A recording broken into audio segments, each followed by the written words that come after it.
Бөлтірік шешен, Бөлтірік Әлменұлы 1771 жылы осы күнгі Жамбыл облысы Шу ауданы Шоқпар теміржол станциясы маңында кедей семьясында дүниеге келген. Бала кезінен-ақ ақындық, шешендік сөз өнеріне бейім болған. Ел арасындағы тапқыр, ұтқыр сөздерді, тақпақ, терме, аңыз әңгімелерді жаттап, оны жастар арасында айтып, қызық думан құрған. Бөлтірік сонымен бірге мерген, саяткер, ат үстінен алдырмайтын шабандоз батыр болған. Есейген шағында ел арасындағы жер, су, жесір дауына, жайлау, қоныс, еңбек жөніндегі талас дауларға араласып, әділ де шешен төрелік айтқан. Сондықтан да халық оны қалап би сайлап алған. Зорлықшыл, қиянатшыл, барымташыл, басбұзар, жалақор, алаяқтар Бөлтірік бидің қара қылды қақ жара айтқан әділ билігінен беті қайтып, әшкереленіп отырған. Ондайлар Бөлтірік отырған жерден сескеніп аулақ жүрген. Бөлтірік шешен тек қана қазақтар арасында емес, қырғыз, өзбектерге де белгілі беделді шешен болған.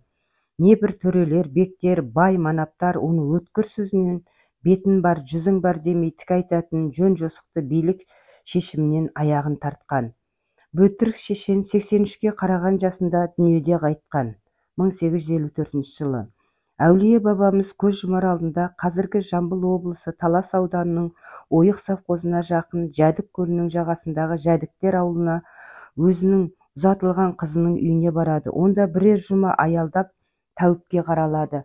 Меңдеп кеткен аурудан айыға алмай сол ауылдағы өзінің Байсейіт дейтін батыр туысының үйінде қайтыс болады. Өзінің мен осыдан олай-бұлай боп кетсем, алыстағы ағайын туыстарым әкетеміз деп әурелемесін. Осында жастай шейіт боп кеткен Танабай ұлым жатыр, соның қасына қоярсыңдар деген өсиеті бойынша Жәдік көлінің жағасына жерленген. Ойық совхозының Бестам бөлімшесіне қарайтын бұл жерде 9 күмбезді Қарақожа мешіті де тұр. Оның жанындағы 4 құлақты Бөлтірік сағанасына ары өткен, бері өткен мұсылмандар тізе бүгіп тағзым етеді. Бүгінде Бөлтірік бидің үрім-бұтақтары Жамбыл, Шымкент, Алматы облыстарының аудан қалаларында еңбек етеді. Бөлтірік шешен әке-шешеден жастай айырылады. Бұғанасы қатпай байлардың қозысын бағып, отынын жарып, күлін шығарып, күнін көріп жүреді. Бірақ іште тамаққа, кисе киімге жарымайды. Bir күні жанашыр ауылдасы: «Әй Бөлтірік, 8-ге келдің, сергелдеңде жүрсің, жаным ашып айтамын. Сонау Балқаш деген жерде Қоңырбай атты бай нағашың бар. Соның саясын паналап, ер жеткенің дұрыс қой» дейді. Бөлтірікке ой түседі. Бұл жерде жана шейтін адамым жоқ, маңдайымнан сипайтын қол жоқ, одан да түбі бір, туысы бір нағашымды паналағаным дұрыс болар. Етіне тояйын, тайына мінейін, киімімді бүтіндейін деген шешімге келеді.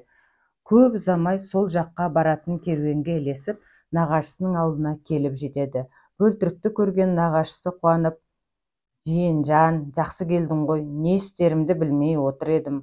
Қолыңа шыбық ұстап, қозыға шық» деп мал соңына салып қояды.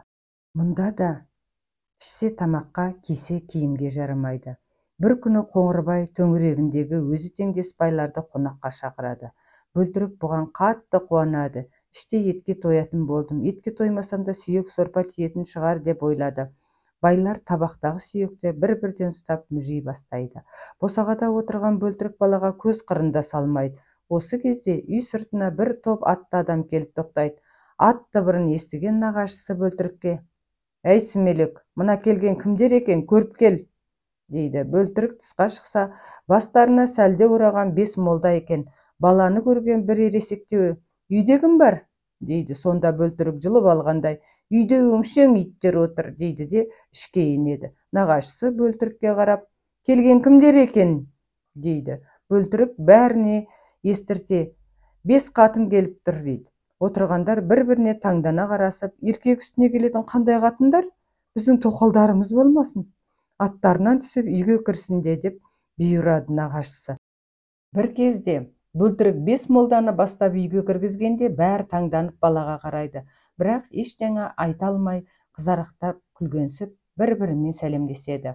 Молдаларды төрге отырғызып болған соң, босағада отырған Бөлтірікке нағашысы одырая қарап: «Әй бала, сомадай болып отыра берме, қонақтарға қой әкеп сой, молдалардан бата сұрауды ұмытпа» деп зекиді.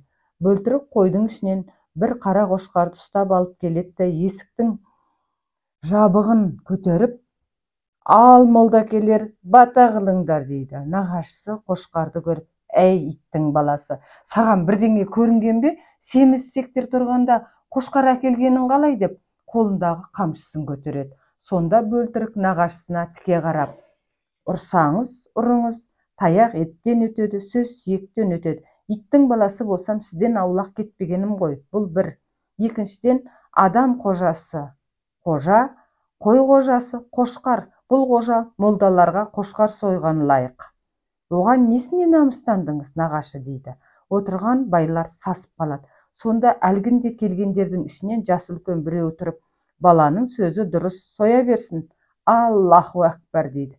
Нағашысы бөлтіріктің соңынан шытынай қарап, кешіріңіздер молдекелер, мына қу жетімге бір нәрсе көрінген шығар.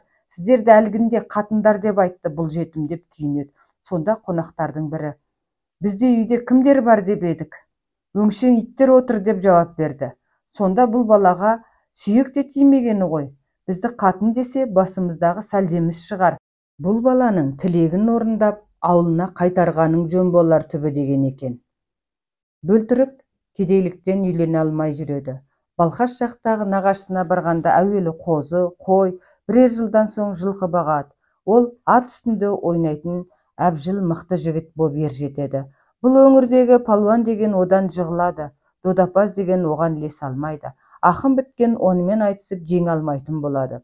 Өзі көрікті, келбетті, насат, үнемі тауып сөйлейтін бөлтірікке бозбала, әсіресе қыз келіншектер үйірсек болады.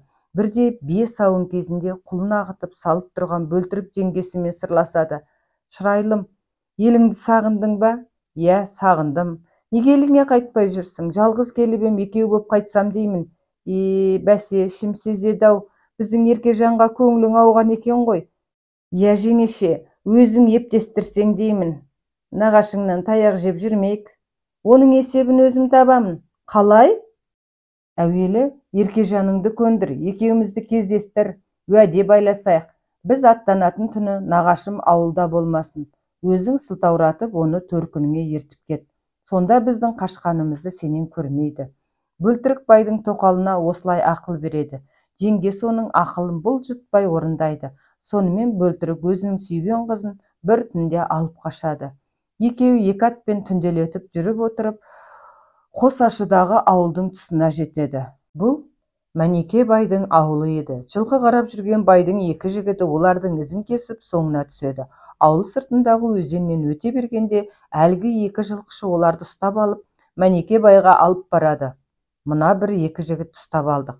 Жылқыны ұрлап жүрген осылар болса керек. Бізге жөнін айтпады. Мына біреуінің қолы темірдей екен, әліміз келмеді. Өзіңіз сөйлесіп көріңізші. Мәнеке бай бұл екеудің тегін емес екенін сезеді де аттан түсіп сусын ішіңдер дейді. Екеу аттарынан түсіп үйге кіреді. Бөлтірік қасындағы сусар бөрікті, кемер белдікті сұлу жігітіне қарап, бұл да өз аулымыз, енді жігіт боп шіренбей-ақ қой, шешініп отыр дейді. Қыз үстіндегі еркек киімдерін шешіп тастап, сырлы тегенедегі сары қымызды өзі сапырып отырғандарға кесе жағалатады. Сонда барып бөлтіріктің қалыңдығын еркекше киіндіріп алып қашқанын біледі олар. Бөлтірік әңгіме дүкенін қыздырады. Бірде термелеп, бірде пернелеп, талай әңгіме жырдың басын қайырады. Таныса келе, Мәнеке бай, ыстыда бөлтірік деген шешен бала бар деуші еді. Сен сол екенсің ғой деп, мал сойып күтіп, ертеңіне аттандырыпты. Міне бөлтірік осылай үйленген екен дейді ел. Бөлтірік қасына ауылдың екі-үш жігітін ертіп шу бойын өрлеп келе жатады. Кенет алдарынан ыс еткен дыбыс естіледі. Жолбарыс екен. Бар түгін сыртына теуіп айбат шегіп тұр. Көзі тайса атылмақ қазір. Бөкеңнің қасындағы жігіттердің қорыққанынан даусы шықпай қалады. Бір-біріне қашайық деген белгі беріп, ат басын бұра береді. Жоқ дейді бөлтірік. Мысықтан қорқып жер басып жүре алмаспыз дейді де, беліндегі кішкене айбалтасын қолына ала, атын тебініп жолбарысқа қарсы тұра ұмтылады. Жолбарыс саррррде етіп ат үстіндегі бөлтірікке шапшиды. Сөйтіп ұмар-жұмар алысып кетеді. Мұны көрген жігіттер аттарын сабалап тұра қашады. Енді бір сәтте олар артына бұрылып қараса, бөлтіріктің атының ойнап шыға келгенін, бөлтірік пен жолбарыстың әлі де алысып жатқанын көреді. Олар шабуылдаған күйі ауылға жетіп, бөлтірікті жолбарыс талап жеп қойды деп елге хабарлайды. Өлсе өлігін, шашылса сүйегін жинап алайық деп 20 шақты ауыл адамдар атқа қонады. Бұлар қалың қамысқа жақындай түседі. Түс ауып бара жатқан шақ болса керек. Көз ұшынан қараңдаған біреу көрінеді. Адам. Жүрісі бөлтіріктің жүрісіне ұқсайды. О, тоба, Бөкеңнің өзі.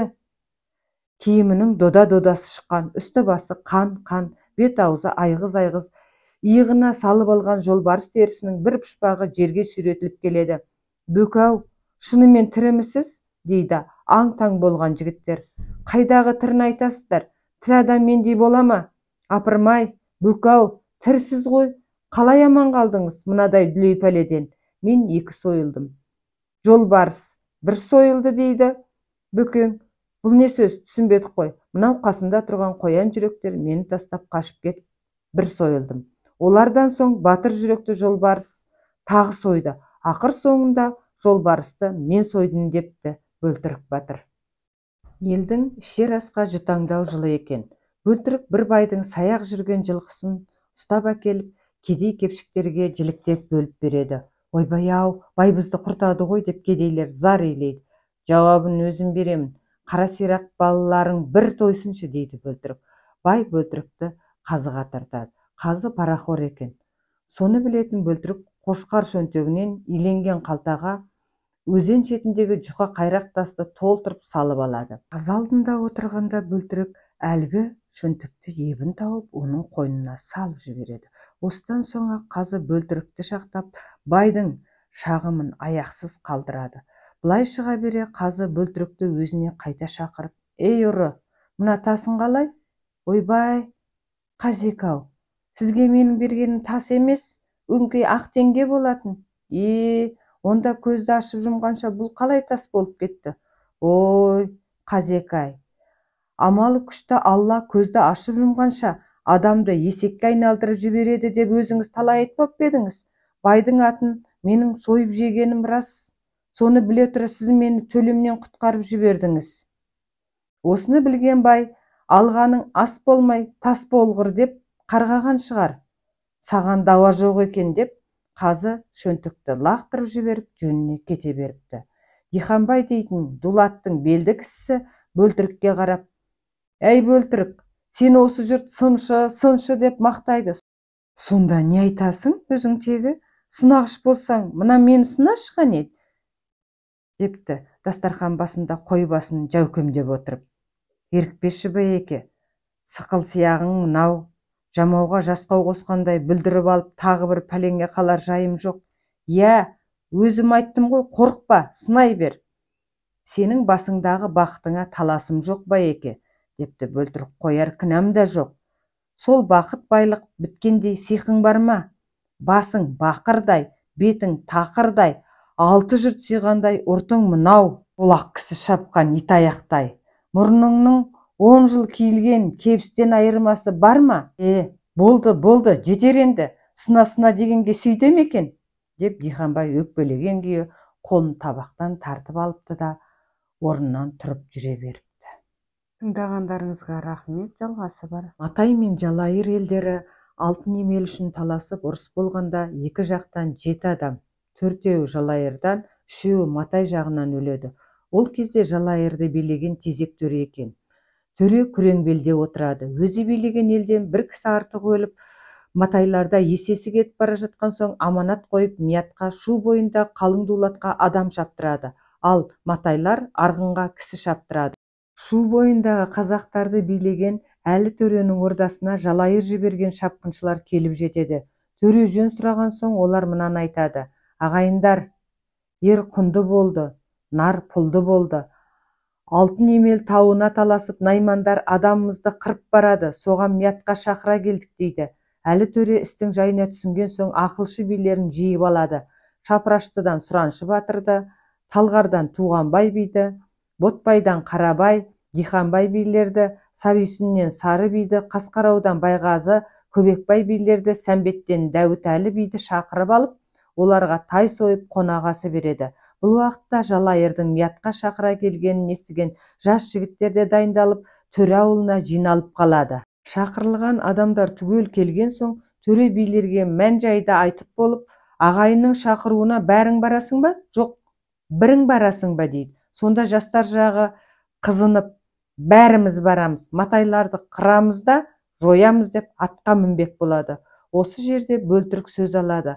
Ағайын арасы қанша қырқысса да аяғы бітімге келеді. Сондықтан қырқыспай, жауласпай тұрып бітісу керек. Сонда әлі төре, олай болса бітімге кім барады? Мұны естіген соң әрбір ру өкілдері өздерінің билерін атай бастайды. Сиқымдар Шомай би барсын дейді. Көпшілік оны ұнатпайды. Бұл дауыс Шомай баратындай түйенің қом шомын істеп жатқан жер емес қой дейді. Сәмбеттер Дәуітәлі би барсын дейді. Бұл өте семіз болғандықтан көпшілік тағы қарсы болып, Дәуітәлі ыңыранып арбасымен сонау алтын емелге жеткенше ел тарап кетеді ғой дейді. Жаныстар Қарабай би барсын дейді. Қарабайдың билігінен батырлығы басым кісі екен, сол жағын еске алып көпшілік Қарабай баратын алтын емелде қаптап жатқан жау жоқ қой дейді. Шапырашшылар Сұраншы батыр барсын дейді. Жұрт оған да көнбей, бұл дау Сұраншы батыр баратын ақ білектің күші, ақ найзаның ұшы керек жер емес дейді. Сарүйсіндер Сары би барсын дейді. Халық оған да көнбей, бұл дау Сарүйсін баратын алтын емелден қыз келіншек өлең айтысып жатыр дейсің бе? Дулат жағынан Диханбай, Туғанбай, Бәйімбет билері барсын деп тағы да сөз көтереді. Әлі бұларға да келіспейді. Аталған билердің бәрінде жұрт ұнатпаған соң көпшілік ішінен бір дана қарт былай дейді. Мұндай үлкен дауға ауыздыға сөз бермейтін, аяқтыға жол бермейтін өте шешен, өте шебер адам керек. Әз ата, ыстар уағы деп ауыздарыңа алмайсыңдар. Бұл дауға ысты бөлтірік барсын. Онан шешен, онан тапқыр қайсың барсың деп біраз тоқтады да оған серік Кебекбай болсын, қасына еріп Байғазы барсын деді. Дана қарияның бұл ұсынысы қабылданып, алтын емелге сол үшеу аттанады. Арада 5-6 күн өтіп, елшілер өздеріне арналып тіккен үйге келіп ат басын тірейді. Матайлар Қоянкөздің ар жағында, Жалайыр бергі жағында қалса ағайындар үшін бірнеше ақ үйлер тіккен. Матай жағынан Құнанбай, Құсбек төре, Тәнеке би сияқты орта жүздің адамдары атқа мініп судан өтіп, бөлтіріктер түскен үйге келіп, ұлы жүз аға баласы деп сәлем беріседі. Бөлтірік олардан жөн сұрайды. Арғынның Құнанбайды Тәнеке не істеуіміз бар? Ал мынау сыпырма бөрік кигенің кім? Деп Құнанбайға еріп келген Құсбек төрені қағытады. Сонда Тәнеке би, ой Бөлтеке, байқап сөйле, бұл кісі біздің Құсбек төреміз ғой, дейді. Бөлтірік мүдірместен, алдияр бас аузыма тас деп азырақ кішілік еткен болады да Құсбекті тағы қағытады. Олай болса төре, елшісіз бе, жаушысыз ба? Біздің елдің төресі ағайын арасының дауын бітіріп кел деп бізді жіберіп, өзі үйде жатыр. Мұндай даулы жерге төреге не бар? Қайдан білейін? Түріңізге қарап Қызылжардың былғары сататын ноғай екен. Мына өліп жатқан адамдардың терісін сатып алуға келген ғой деп ойлап қалып едім дейді. Құсбек төре қып-қызыл болып ұялып, жақ аша алмай қалады. Құсбектің анық жеңілгенін аңғарған Құнанбай бөлтірік алдында кішілік жасай бастайды. Бөлтеке, сіз аға баласыз ғой, осы даудың билігін сіз айтыңыз дейді. Құнанбайдың бұл сөзіне риза болған бөлтірік сыпайы жауап береді. Құнеке, аға бордан, іні зордан деген атаның салған жолы бар. Ұлы жүздің баласын қауға беріп малға қой, орта жүздің баласын қамшы беріп дауға қой, кіші жүздің баласын найза беріп жауға қой деген билікті сіздер айтыңыздар дейді. Сонда Тәнеке, аға тұрып үні сөйлегеннен бездеген, 300-дің баласына билік айтқан Төле би атаңыз ғой, жол сіздікі дейді. Сонда бөлтірік жүгініп отыра қалып, қолындағы қамшысын жерге тастап, мынаны айтқан екен. Мен айтсам, істің дәлелін, биліктің әділін айтам. Бұл жер алтын емел, әуелі Құдайдікі. Бұл жер болған нелер, ықылым ел көшіп кеткен. Кім жайламаған жер дейсің бұл? Бұрын мекендеп көшіп кеткен елде қисап бар ма? Алтының алтын, емелің қалмақшы емес пе? Қазақ түгіл қалмақ та мекендеген жер бұл. Қақас 12 баулы ноғайлы да жерлеген жер бұл. Ең ақыры қазақ қоныстанған. Ағайындар, сонау тас молаға көз салыңдаршы. Ол ең әуелі ноғай қонған. Ол кеткен соң үйсін Шомай қонған. Сол уақытта үйсін ішінде Жаныс, оның ішінде Қасқарау жайлаған. Анау тас мола Алақай кемпірдің моласы. Алақай тәуіп кезінде алтын айманның мұрнына самал түсіп, өз сиырының сүтімен емдеп, алтауында жазған екен. Айыққан соң орта жүздің тентек балалары тәуіптің батасын алмай, 6 сиырын айдап кетіпті. Найман сол уақытта зорлық жасаған екен. тасмола белгісі бар алтын емел Жалайырдікі. Жер туралы билігім сол дейді бөлтірік. Құнанбай жағы бөлтіріктің билігіне дау айта алмай мақұл дейді де, ал бөлтеке, өлген 7 адамның құнын айтыңыз дейді. Сонда бөлтірік, өлген 7 адам Найманнан 3, Жалайырдан 4 екен. Сондықтан Найман жағы бір адамға төлеу керек дейді де, қасында отырған Кебекбайға бұйырады. Сонда Кебекбай жүгініп отыра қалыпты. Есебін тапқан ерге ердің құны 2 ауыз сөз ғой. Қарағалықтың бірлігі болса, шешеннің билігі болса, қанның берер аты, қара тоны, қалы кілемі болса деп билікке тиісті заттарды ескертеді де сөзін жалғастырып, Найман жағы бір адамды артық өлтірген екен. Бұл үшін Найман бір адамның құнын төлесін. Судың түбін шым бекітеді, құнның түбін қыз бекітеді деп тоқтайды. Құнанбай Кебекбайдың бұл астарлы сөзін ұғады. Анау артық өлген бір адамның құны үшін Найман жағы Жалайырға қалыңсыз қыз беріп тынсын деп отыр. Бұған қалай қарайсыздар дейді. Жұрт мақұл деседі. Содан екі елдің арасы жаулықтан енді құда достыққа айналып, ұрысқа дайындағандар сойылдарын отқа жағып, күліп ойнап тарқасыпты дейді. Дауды бітіріп елге келген соң бөлтірік Әлі төренің алдына келіп дауды қалай шешкендігін баяндайды. Және дауға бармаған билерге өзінің билігін сынатады. Сөзінен мін таппаған төре рахметін айтады. Бірақ Сары би бөлтіріктің алақай тәуіп туралы айтқан сөзінен мін таппақ болып, уай бөлтірік, сиырың не? Ұлы жүзде жылқы жоқ па депті. Сонда бөлтірік Сарыға қарап, сенің білместігің ай, мұрынға түскен самалға сиырдың сүті ғана ем болады, ал жылқының сүті мұрынды жеп жатқан құртты қоздырады ғой деген екен. Ата бабаларымызды халықты жөн жосықсыз төгілген қаннан, қырғыннан сақтау үшін қылыш пен найзаны қару етпей, сөз өнерін, шешендікті қару ете білуі үлкен адамгершіліктен туған осы сынды аңыз хикаялардан анық байқаймыз. Соңы.